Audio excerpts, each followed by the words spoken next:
Selamat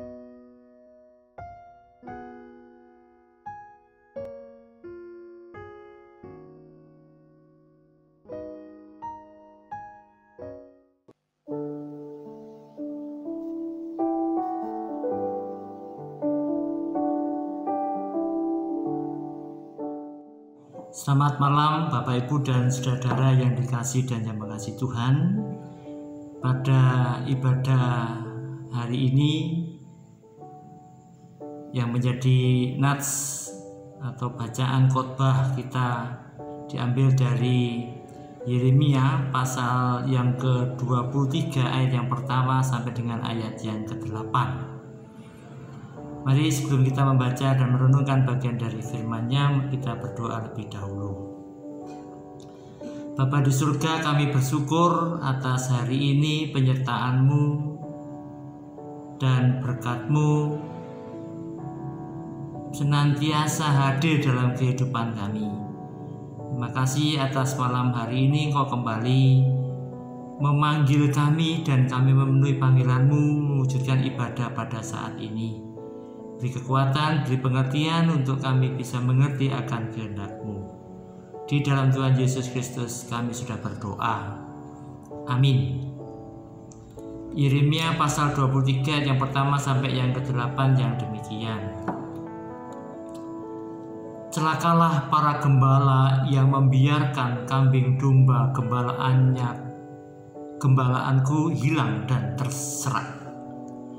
Demikianlah firman Tuhan, sebab itu beginilah firman Tuhan Allah Israel terhadap para gembala yang mengembalakan bangsaku. Kamu telah membiarkan kambing dombaku terserak dan tercerai-berai, dan kamu tidak menjaganya. Maka ketahuilah, aku akan membalaskan kepadamu perbuatan-perbuatanmu yang jahat. Demikianlah firman Tuhan. Dan aku sendiri akan mengumpulkan sisa-sisa kambing dombaku dari segala negeri kemana aku mencerai-beraikan mereka. Dan aku akan membawa mereka kembali ke padang mereka. Mereka akan berkembang biak dan bertambah banyak. Aku akan mengangkat atas mereka gembala-gembala yang akan mengembalakan mereka, sehingga mereka tidak takut lagi, tidak terkejut dan tidak hilang seekor pun. Demikianlah firman Tuhan. Sesungguhnya waktunya akan datang, demikianlah firman Tuhan, bahwa aku akan menumbuhkan tunas adil bagi Daud. Ia akan memerintah sebagai raja yang bijaksana dan akan melakukan keadilan dan kebenaran di negeri. Dalam zamannya Yehuda akan dibebaskan dan Israel akan hidup dengan tentram, dan inilah namanya yang diberikan orang kepadanya, Tuhan keadilan kita. Sebab itu demikianlah firman Tuhan, sesungguhnya waktunya akan datang bahwa orang tidak lagi mengatakan demi Tuhan yang hidup, yang menuntun orang Israel keluar dari tanah Mesir, melainkan demi Tuhan yang hidup, yang menuntun dan membawa pulang keturunan kaum Israel keluar dari tanah utara dan dari segala negeri kemana ia telah mencerai-beraikan mereka. Maka mereka akan tinggal di tanahnya sendiri. Demikian pembacaan kitab suci pada hari ini. Berbahagia setiap kita yang senantiasa menyediakan waktu untuk membaca merenungkan, terlebih menerapkan seluruh firman Tuhan yang sudah dihayatinya dalam hidup sehari-hari. Amin. Saudara, bacaan ini sebenarnya dilatar belakangi pada masa pembuangan setelah pembuangan Yehuda atau bangsa Israel lah. Nah, dalam catatan sejarah mengingatkan kepada kita semua bahwa pada saat itu ada raja yang namanya Raja Kores dari Persia, begitu mengalahkan Babel sekitar tahun 539 sebelum Masehi. Nah, beberapa saat kemudian dengan dikalahkannya Babel, maka diperkenankanlah bangsa Yahudi pulang ke tanah airnya.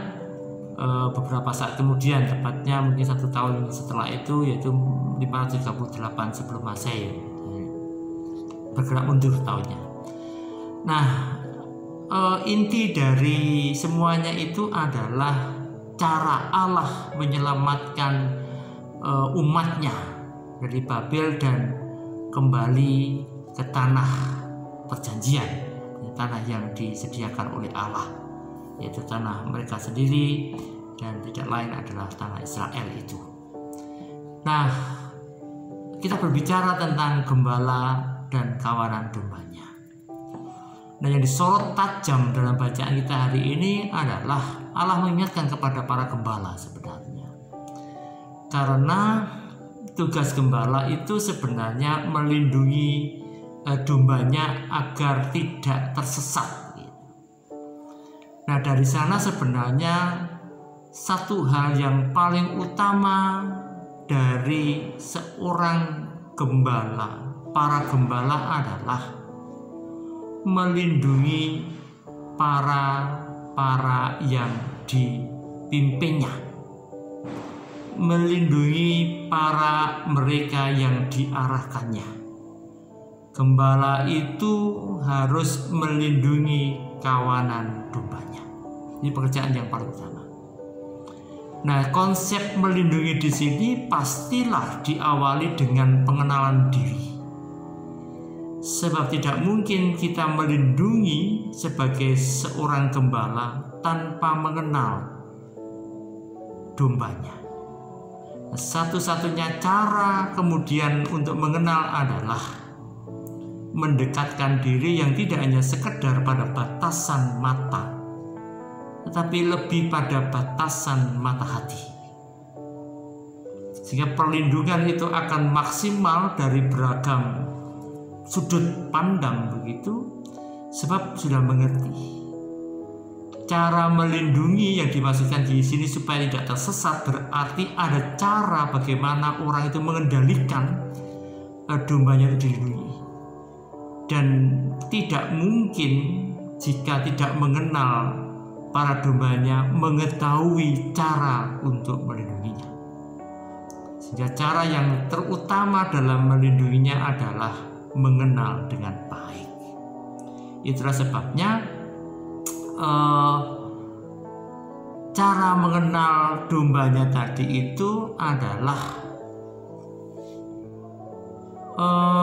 relasi itu harus kuat begitu. Dan orang yang berelasi kuat adalah mereka yang berkomunikasi erat begitu. Dilambangkan dengan mengenal suara sang gembala dari para dombanya. Itu berarti saking erat relasinya antara domba dan gembala sampai dengan tajam pendengaran tentang gembalanya. Dan pastilah sang gembala juga mengenal secara tajam nama-nama yang tidak hanya sekedar nama tetapi juga pikiran hatinya. Sehingga dengan demikian kalau sudah mengenal dengan baik, itu dengan mudah untuk melindunginya. Dan itu sebagai dasar gembala yang baik. Nah, saudara, yang menjadi catatan penting bagi kita para gembala masa kini adalah mengenal dengan baik dombanya, mengenal orang-orang yang di sekitar kita yang memerlukan sang gembala atau panutan itu. Suara-suara kita itu harus dikenal oleh mereka. Tentu atau pastilah begitu, suara yang dimaksudkan adalah keteladanan kita sangat diperlukan. Kejujuran kita sangat diperlukan. Cara pandang kita sangat diperlukan. Nah, dari sanalah kemudian sebenarnya kita sedang melindungi mereka yang tidak hanya sekedar tersesat karena digoda, karena diambil oleh penguasa yang lain, tetapi kita melindungi mereka supaya mereka sendiri tidak mudah untuk menyesatkan dirinya. Nah, dengan harapan maka mereka akan kembali kepada sebuah tempat, situasi, kondisi di mana kesejahteraan itu terjadi. Tidak lagi dikuasai oleh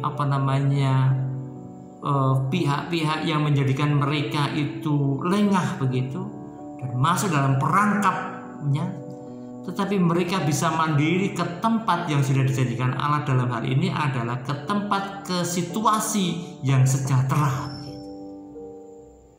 Nah, sebetulnya yang menjadi kiblat kita adalah Yesus begitu, Sang Gembala Agung. Jadi cara melindungi orang-orang di sekitar kita, cara mengarahkan orang-orang di sekitar kita, cara membawa orang-orang di sekitar kita tidak terjatuh dalam jebakan duniawi adalah cara Kristus begitu. Berperilaku seperti Kristus yang dulu pernah saya mengatakan ngristeni. Nah, inilah yang utama yang dilakukan oleh para gembala pada waktu itu dan juga pada saat ini, sehingga mengenal dengan dekat. Nah, kalau mengenal dengan dekat pasti ada satu hal yang harus kita lakukan, yaitu menghancurkan permusuhan. Menghancurkan permusuhan. Dan sangat logis sebenarnya, sebab tidak mungkin sang gembala sebagai pengayom itu bermusuhan dengan dombanya. Nah, kita ini bukan lagi kelasnya domba, tetapi gembala. Sehingga kita tidak mungkin bermusuhan dengan domba yang kita arahkan begitu. Nah, disinilah kemudian kita memiliki kendali emosi yang cukup kuat sebenarnya. Sehingga sejelek apapun, sejahat apapun, senakal apapun domba itu tetap dalam perlindungan dan pengayoman kita, Sang Gembala itu. Selamat untuk tetap bertahan sebagai gembala yang baik, sebab masih banyak domba yang mencoba untuk berkeliaran kemana-mana, tapi mereka lepas dalam perlindungan Tuhan. Jadi biarlah kita tetap dipakai Tuhan menjadi Sang Gembala di sekitar kehidupan kita, dan banyak orang pada akhirnya terselamatkan. Tuhan berkati kita semua. Mari kita berdoa. Terima kasih Tuhan atas firman hari ini. Kembali Kau mengingatkan kepada kami untuk kembali menjadi gembala dan menyelamatkan domba-domba di sekitar kami. Berikanlah kepada kami kekuatan yaitu untuk melepaskan emosional kami, rasa benci kami kepada para domba yang ada di sekitar kami, supaya kami mengenal dengan baik dan mereka juga mendengar suara gembala itu juga dengan baik. Berikanlah kepada kami ya Tuhan kemampuan untuk bertahan dengan baik. Berikanlah kepada kami ya Tuhan kemampuan untuk tetap menjadi teladan dengan baik. Jagalah keharmonisan kami keluarga-keluarga Tuhan, hubungan baik antara suami dan istri, orang tua dan anak-anak, demikian juga antara saudara dan juga tetangga. Berikanlah kepada kami persekutuan yang kuat dalam gereja kami. Di tengah-tengah situasi yang masih belum menyenangkan ini, Tuhan senantiasa berkarya melalui kehidupan keluarga-keluarga kami. Inilah Tuhan kami serahkan keluarga kami ke tangan-Mu, kami serahkan seluruh beragam persembahan kami kepada tangan dan kuasa-Mu.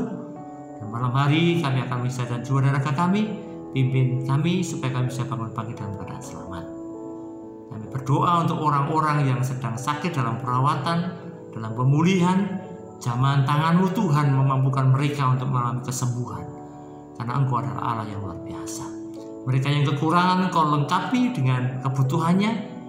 Mereka yang berlebih Engkau berikan kesadaran untuk berbagi supaya ada keseimbangan. Di dalam Tuhan Yesus Kristus kami berdoa. Amin. Selamat malam Bapak Ibu, Tuhan berkati kita semua.